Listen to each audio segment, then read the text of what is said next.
Last year सितंबर में Indian government ने कई साल से पेंडिंग पड़ी $3 बिलियन की डील को क्लियर कर दिया है, जिसके तहत इंडियन एयरफोर्स के लिए 56 Airbus C295 MW transport aircraft procure किए जाने थे।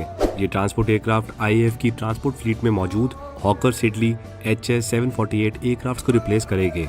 इस कॉन्ट्रैक्ट के अकॉर्डिंग 16 C295 एयरक्राफ्ट को सितंबर 2023 से लेकर अगस्त 2025 के बीच में फ्लाईवे कंडीशन में डिलीवर किए जाएंगे। वहीं बाकी के 40 एयरक्राफ्ट इंडिया में ही मैन्युफैक्चर किए जाएंगे by Tata advanced systems limited. और इन एयरक्राफ्ट को मैन्युफैक्चर करने के लिए ही गुजरात के वडोदरा में मैन्युफैक्चरिंग प्लांट को सेटअप किया जाएगा, जिसका foundation stone prime minister Narendra Modi ने रखा। पर यहाँ पर सवाल आता है कि C295 ट्रांसपोर्ट एयरक्राफ्ट और इन एयरक्राफ्ट के लिए सेटअप किए जाने वाले मैन्युफैक्चरिंग प्लांट इंडिया के लिए इतना इंपॉर्टेंट क्यों है, और आज की वीडियो में हम इसको समझने की कोशिश करेंगे। Airbus C295 new generation medium wait segment का टैक्टिकल एयरलिफ्टर है, जो किसी भी वेदर कंडीशन में मल्टी रोल ऑपरेशंस कंडक्ट करने में सक्षम है। अगर स्पेसिफिकेशन की बात करें तो इसकी लेंथ है 24.50 मीटर, हाइट है 8.66 मीटर, विंग स्पैन है 27.59 मीटर। इसका मैक्सिमम टेक ऑफ वेट है अराउंड 21,000 kg और ये करीब 73 पर्सनल्स को कैरी कर सकता है। ये एक रोबोस्ट रिलायबल ट्रांसपोर्ट एयरक्राफ्ट है, जिसके कई सारे वेरिएंट मौजूद हैं। अब क्योंकि ये एयरक्राफ्ट हॉकर सिडली को रिप्लेस करने वाले हैं, इसलिए हमें हॉकर सिडली एयरक्राफ्ट और उसमें क्या इशू है इसको भी समझना होगा। हॉकर सिडली एक medium size twin engine turboprop military transport aircraft है, जिसे इनिशियली ब्रिटिश की एवरो द्वारा डिजाइन एंड मैन्युफैक्चर किया गया था। इनको 1964 में IAF में इंडक्ट किया था और फिलहाल IAF 57 एयरक्राफ्ट को ऑपरेट कर रही है।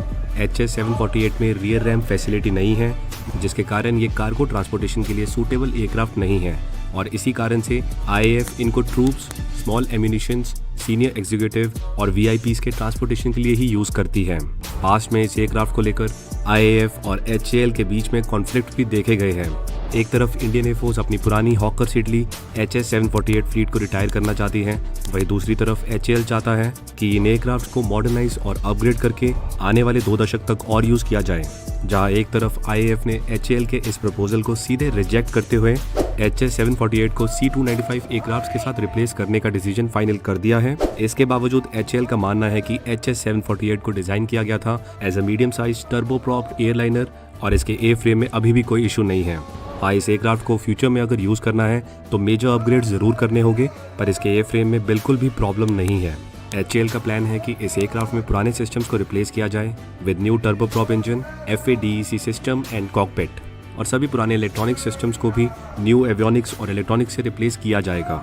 HAL के इस प्रपोजल के बाद भी इंडियन एयरफोर्स को ये प्लान बिल्कुल रेलेवेंट नहीं लगा, क्योंकि HS-748 इन अपग्रेड्स के बाद भी रियर रैंप ना होने के कारण VVIP और ट्रूप्स ट्रांसपोर्टेशन रोल के लिए ही लिमिटेड रहेगा, और इसको AN-32 या C295 ट्रांसपोर्ट एयरक्राफ्ट की तरह कार्गो ट्रांसपोर्टेशन के लिए यूज नहीं किया जा सकेगा। इसलिए IAF इन एवरो एयरक्राफ्ट को C295 एयरक्राफ्ट से रिप्लेस करना चाहती है। Airbus C295 transport aircraft Russian made AN-32 aircraft से काफ़ी बेटर है in terms of carrying capacity, reliability, और साथ ही ये एयरक्राफ्ट कैपेबल है for short take off and landing. इस बात की काफ़ी ज़्यादा पॉसिबिलिटी है कि फ्यूचर में टाटा को ही इन एयरक्राफ्ट को मैन्युफैक्चर करने का लाइसेंस मिल जाए, और अगर ऐसा होता है तो वडोदरा में सेटअप किए जाने वाले मैन्युफैक्चरिंग प्लांट के कारण इन एयरक्राफ्ट को हम अपनी फ्यूचर रिक्वायरमेंट्स को फुलफिल करने के लिए ईजिली यूज़ कर सकते हैं, और इंडिया में ही मैन्युफैक्चरिंग होने के कारण इनकी डिलीवरी, स्पेयर पार्ट्स और फ्यूचर मेंटेनेंस में भी हमें कोई प्रॉब्लम नहीं आएगी।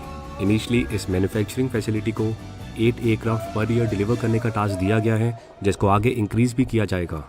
एक बार IAF को 56 एयरक्राफ्ट डिलीवर करने के बाद इस मैन्युफैक्चरिंग फैसिलिटी को परमिशन मिल जाएगी, जिसके तहत वो इंडियन बिल्ट C295 को सिविल ऑपरेटर्स और गवर्नमेंट अप्रूव्ड नेशंस को भी सेल कर सकेंगे, और ये इंडियन डिफेंस एक्सपोर्ट को बूस्ट करने में काफ़ी मददगार साबित होगा, और साथ ही एम्प्लॉयमेंट के नए अवसर भी युवाओं को देगा।